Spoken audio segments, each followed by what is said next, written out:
안녕하세요. 수협형 키크루트입니다. 오늘 말씀드릴 내용은 직장 내 괴롭힘에 관련되어 있는 내용입니다. 인크루트의 취업 뉴스라는 카테고리의 6월 4일 기사 보시면요. 인사 뉴스, 직장 내 괴롭힘 발생 시 실무 처리 유의점이라는 기사가 있어요. 영상 아래에 링크 있으니까 참고하시고요. 그래서 그 기사 좀 파헤쳐보고 진짜 중소기업에서는 이런 괴롭힘에 관련되어 있는 내용이 어떻게 진행되고 있는지 한번 이야기해 볼게요.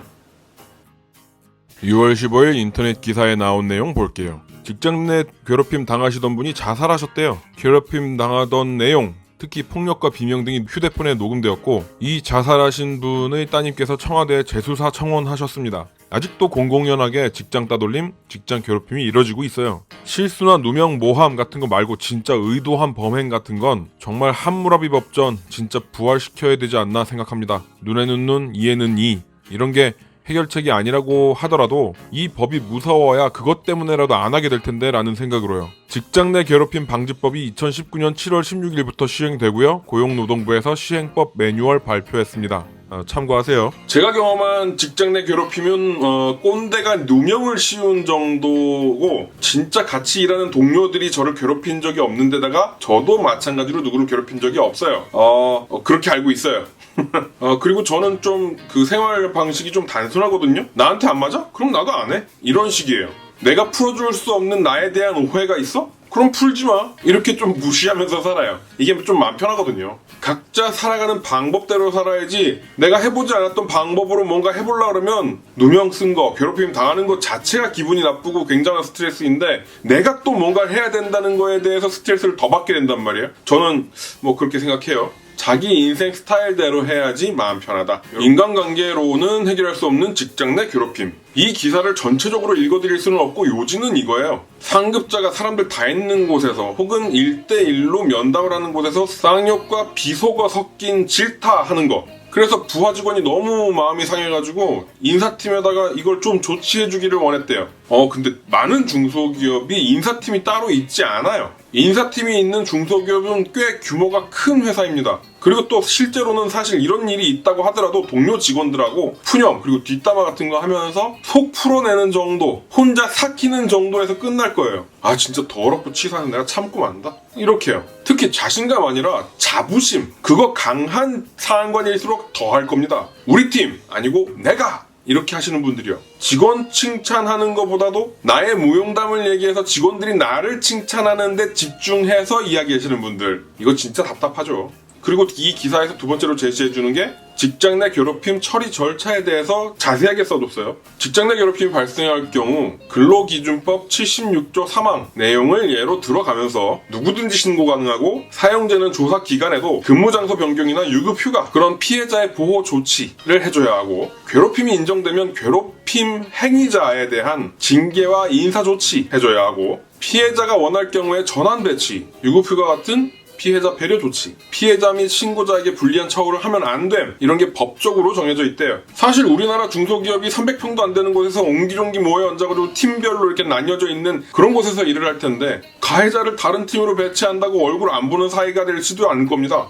이게 사실 무슨 의미가 있나 싶은데 그나마 자리가 멀리 떨어져서 쌩 까고 인사 안 하고 이러면 정말 다행이죠. 그나마. 근데 생각해보면 그 가해자가 저 멀리 떨어져갖고 인사 조치를 당한 다음에 그 피해자, 신고한 사람 뒷담화로 얼마나 할지 정말 상상도 안 되죠.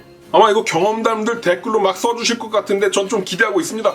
제가 만약에 사장이거나 인사 담당자라면 업무를 굉장히 잘하는 미꾸라지 하나가 온 회사의 분위기를 흐트리는 정도면 놔줘야 된다고 생각해요. 다른 사회와 다른 회사에 방류해야 된다고 생각합니다. 매출은 어떻게든 복구가 될 수 있어도 한 마리가 그리는 회사의 분위기는 복구하기 굉장히 힘들거든요. 왜냐면 사람은 안 바뀌니까요. 그 미꾸라지는 계속 그 미꾸라지 짓을 하고 다닐 겁니다. 그리고 세 번째로 제시해 주시는 게 절차 시 유의사항이에요. 피해자가 괴롭힘에 대해서 증빙을 해야 된다는 얘기입니다. 간단하죠. 녹음기 어플을 까신 다음에요. 핸드폰 바탕화면에 먼저 올려두세요. 어떤 걸 녹음하고 녹화해야 되는지 영상 링크 가셔보시면 좀 자세하게 나와 있습니다. 뭘 녹음해야 되는 거냐면 예를 들면 개인에 대한 뒷담화 혹은 폭력, 성희롱, 퇴사 강요, 누명 그런 거요. 누명? 나 누명 쓴 거 있는데 그거 이런 것도 포함되는 거군요. 그때 이걸 못 읽은 게 좀 아쉽네요. 업무에 대한 거는 성과 인정 안 하고 성과를 가로채는 거 좀 적용되나 봅니다. 승진 차별. 업무 관련 정보 공유 누락. 이것도 내가 당했던 것 같은데? 휴가 병가 그런 거 못 쓰도록 압력을 주거나, 이건 진짜 당하고 계시는 분들 꽤 많을 것 같은데, 팁 아닌 팁 드리자면 정규직 아니더라도 한 달 만근하면 하루는 꼭 쉬게 되어 있습니다. 법으로요. 성과 달성 방해, 성과급 준다 하고 성과급 지급해줄 때쯤 말이 달라지는 것도 포함되는 것 같아요. 배척 및 고립 유형에는 이런 것도 있어요. 음주 흡연 강요. 이거 회식 자리에서 녹음기 키는 분들 꽤 있겠는데, 이제 또 회식 참여 강요, 친목 모임에서 제외, 안전장비 미전달 등이 있는 것 같아요. 사실 음주 흡연은 모르겠다. 음주를 강요하거나 회식 참여를 강요하는 거는 아직도 많이 있지 않을까 싶기도 한데, 지난번에 댓글로 써준 내용 중에도 과장 승진 시험을 별다른 이유 없이 누락시킨 경우도 있었다고 들었죠. 그리고 저는 지금까지도 제가 경험했던 것들이 이렇게 법적으로 뭔가 도움을 받을 수 있는 거였다는 걸 몰랐기도 했네요. 이거 좀 아쉽다. 여러분, 아는 게 힘입니다. 이럴 때도 다시 한번 느끼네요. 사실 저렇게 미미한 것들이 상황마다 다르기도 하지만 심각하지 않은 수준에서는 많이 친하니까 그냥 넘어가는 경우도 많이 있잖아요. 근데 당하는 분들 입장에서는 진짜 그게 아닐 수도 있어요.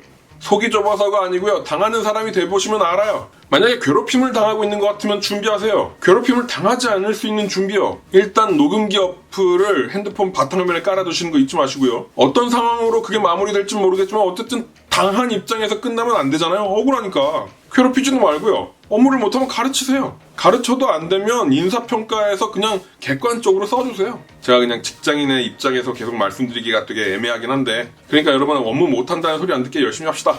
우리 때는 그런 거 괴롭힘이라고 생각 안 했어. 다 애정이 있어서 그렇게 하는 거야. 그런 개소리는 코인 노래방에서 혼자 부르세요. 당하는 자 입장에선 진짜 완벽히 다른 이야기입니다. 계속 괴롭히시다가 법적으로 한번 당해보시면 아실 거예요. 오늘의 결론은 직장 내 괴롭힘이 해결해주는 건 아무것도 없다는 거